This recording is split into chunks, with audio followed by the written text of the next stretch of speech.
It's time for this week's episode of Brandon Sports Talk, featuring in-depth interviews from those who are trending in the world of athletics. And now, here's the host of Brandon Sports Talk, Brandon Pate.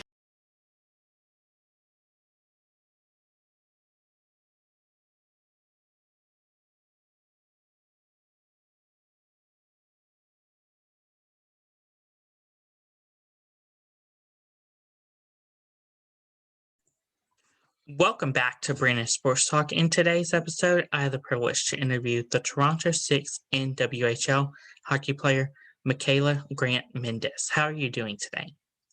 I'm doing great. How are you doing? I'm doing good. Can you talk about how you knew that you wanted to play professional hockey? Yeah, so basically from a young age when I started playing, like my main goal was just to be better than my brothers and my dad. So like I had to one up them. They've all played professional ball hockey, which is obviously not ice hockey, but I had to like one up them. So I had to get it into professional ice hockey. And of course, coming from college, and I didn't really want my career to end after college. Going the professional route was pretty much the only option I had. So I definitely stuck to it. Can you talk about, of course, your collegiate time playing hockey? Say it again, sorry?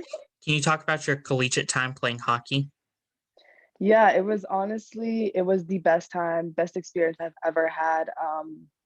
The 4 years at Merrimack were the best, even though we didn't win championships. We didn't even win that many games sometimes, but it was just a group of girls, the coaching staff, like just a community that I would be a part of every single year if I could have. But yeah, it was awesome. And we did have like one amazing year, which was my junior year. We made it to playoffs, first round, unfortunately lost, but it was the best year and it was the best feeling to actually like start winning games and stuff. But it was the best experience, best 4 years of my life, definitely. What were some of your personal accomplishments at Merrimack? Yeah, so I reached 100 points my senior year, um, in a 4-point game. Not many people know that, but it's kind of cool. And then I also got the most points in program history.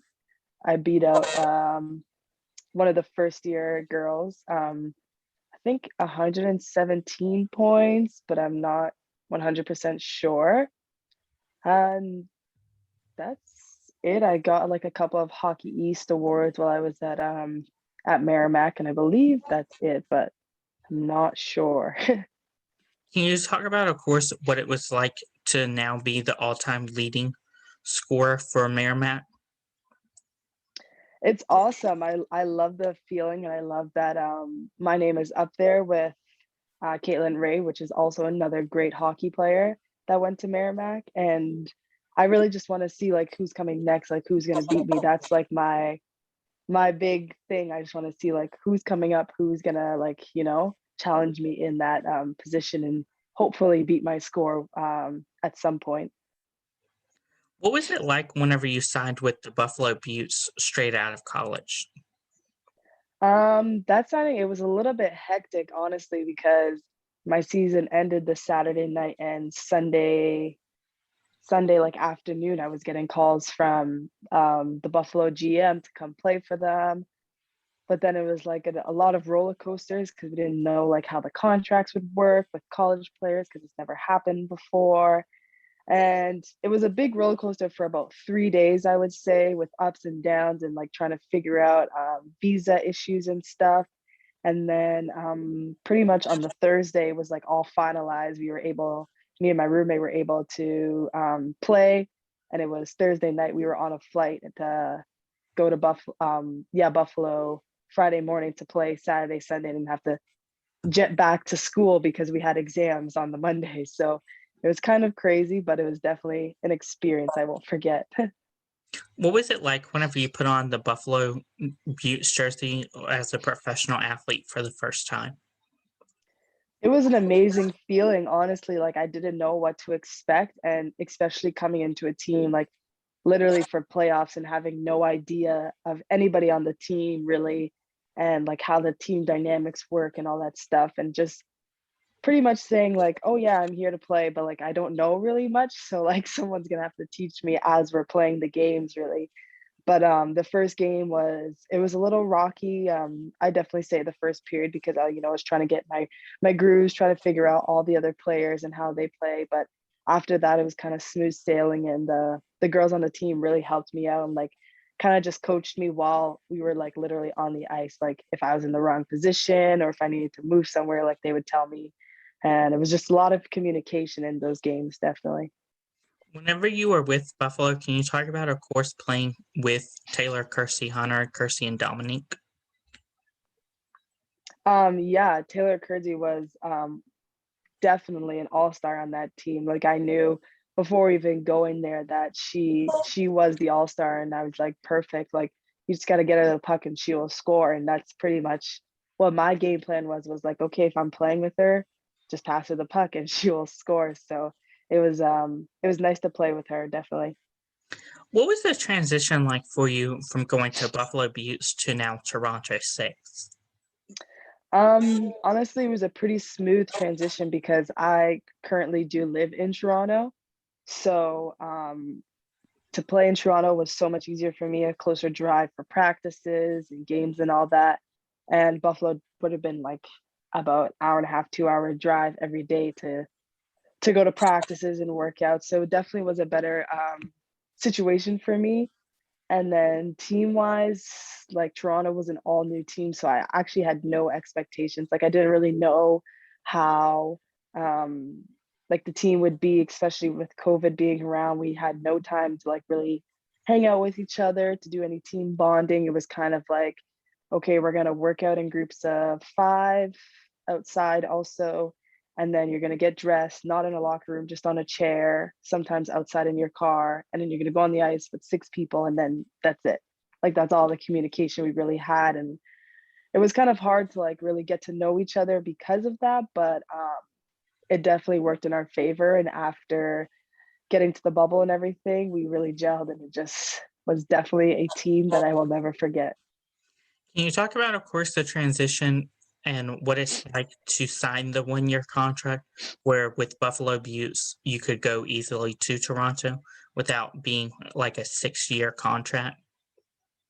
Yeah, it was definitely easy. And I think the Buffalo Beauts contract was literally for like 5 games, which was the playoffs. That's all the contract said. Like it wasn't year, 2 months or whatever. It was just literally 5 games. That's it. And then I could do whatever I want from there. How does it feel now to have your name on the back of the Toronto Six jersey? It feels amazing. I always wanted to play back at home again after I went to college, and to get the opportunity to play it for a Toronto team and a like professional team. It's like amazing, and it's something that I hope many girls that get to experience. But it is definitely something that I cherish, and I will like honestly. I bought all 3 jerseys because I'm like, this is it's crazy to think about. I had to like keep it for the rest of my life. If you could choose one jersey, which one would be your favorite jersey from Toronto? Ooh, that's tough. I'm a huge fan of the white jerseys, um, but we didn't play so hot with the white jerseys, so then I kind of switched to red like midway through the bubble.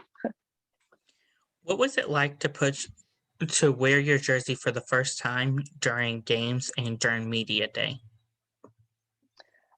It was kind of sick. Our first media day, we didn't have like our actual like game jerseys yet, so it was kind of like a replica. So it didn't feel like an actual jersey yet, but once we got those jerseys to take our team pictures, it was like holy crap, like we are the first Toronto Six players. We are the first team in Canada to be in the NWHL, and it was just an amazing feeling, and we all took it in, and like it was amazing. But then we had to pack up the jerseys to be shipped off to Lake Placid. So it kind of sucked, but at the same time, it was amazing. Can you talk about, of course, playing in Lake Plaza and what that was like? That was like the craziest thing ever to even get to play first off last year with like all of the COVID going on, and to be able to play in the Herbrooks Arena was like amazing. And then to think that like we were playing for a cup and everything, and being our first year, first team, first like time really getting on the ice together as a whole team and playing another team was very nerve-wracking, honestly. But as you can see, it took us like a couple of games to get used to everybody, and then we kind of took off from there. What is it like to play now with Taylor Woods and Brenda Wilson? They're awesome players. I only played one game with well, I played every game with them, obviously, but I wasn't on their line very much. So like it kind of was on and off when I played with them. But it was amazing. Like everybody on the team, the skill level was so high, and it was something that I haven't experienced in a long time. And just to be able to play with that high skill level and like show our talents on such a national level was awesome. And all the girls on the team definitely deserve recognition for that. What is a typical game day like for Toronto Six? It was kind of weird-ish because of the strict rules we had in the bubble and stuff.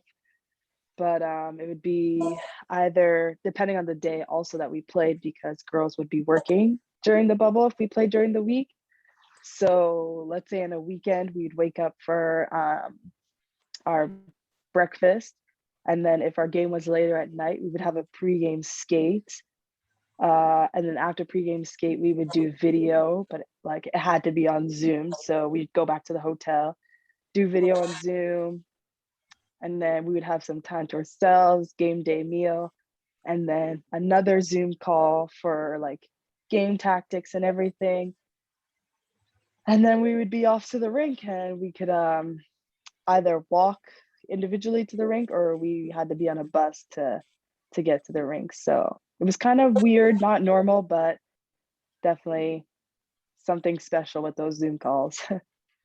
What are some of your game day rituals that you took over from Buffalo Beauts and in college to now Toronto? I don't really have much rituals, I would say. I'm more of like a have fun kind of girl, just keep it light. In college, I normally never really had classes on Fridays, so I would have time to like do whatever I wanted really before the games. And I mainly played video games. I'm a big video game player, so like that's what I would do before games. I also did that in the bubble because I had so much time to myself as well. But that's really it. Other than that, like just getting to the rink, I just like being loose, listening to fun music, like dancing and stuff. That's pretty much it for me. What are some of your future plans when it comes to your playing career? Yeah, I just hope to keep playing in the NWHL, and then obviously trying to make the Team Canada camp and doing everything I can to be able to wear that Canadian jersey one day. What advice would you give future college players looking to play college hockey? Just keep pushing it and keep working. Like when I was back then, like I didn't work, like I worked hard, but I didn't work as hard as I'm working now. And if I knew like how much I could be, like I could be so much better at this point if I knew back then that you have to work out every day to get better. You have to be on the ice like every other day and stuff if you have the time to.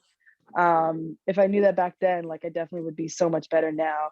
But for people just going into college or looking to go to college, or still younger and still playing in their young leagues, just keep working and know what your skill is, know what you're good at, and keep working at that. And don't really listen to what other people say about like what's that brings you down and stuff. Just, know what you can do and keep doing it. What advice would you give upcoming current and future players playing professional hockey? Yeah, just take it all. Don't take anything for granted, actually, because not everyone gets the opportunity to play professional hockey. And the women before 6 years ago that didn't have a professional league to play in, like obviously lost out on it, but they paved the way for us to play. And just for them to keep working at it and keep making sure that women or kids after them are able to play in the professional league, and hopefully that it will become so much bigger that it won't even have to be a problem for people to get into the league and stuff. But just keeping the women's game going and hopefully soaring to new heights. Do you have any advice for players that are going through the transition process from going to one team to the other like you did? Yeah, just keep an open mind and just remember that, yes, you were on a team last year and you did good things there, but you can also do the same things at a new team and just make sure you make friends and keep going with that. And if it's hard to make friends, just be open to it and try your hardest in everything you do and practice in Zoom calls, because that's pretty much what everyone's doing now. And just keep an open mind and try your best. Where can my listeners find you at on social media? Yeah, so on Instagram, my handle is at Bucky_13. And then on Twitter, I'm at Grant Mentis, I think. I'm not 100% sure. Thank you again, Mikyla Grant Mentis, for your interview, and best of luck in your future with Toronto Six. All right. Thanks for having me, Brendan. Have a good one. You too. You can find Brandon Sports Talk on Facebook at Brandon Sports Talk, Instagram at Brandon Sports Talk, Twitter at Talk_Brandon, and you can find me on YouTube at Brandon Sports Talk. Don't forget to like, comment, and subscribe. Thank you again, Mikyla, for your interview, and best of luck. Thank you. You've been watching Brandon Sports Talk. Please feel free to like, share, and subscribe to Brandon Sports Talk on social media and on YouTube.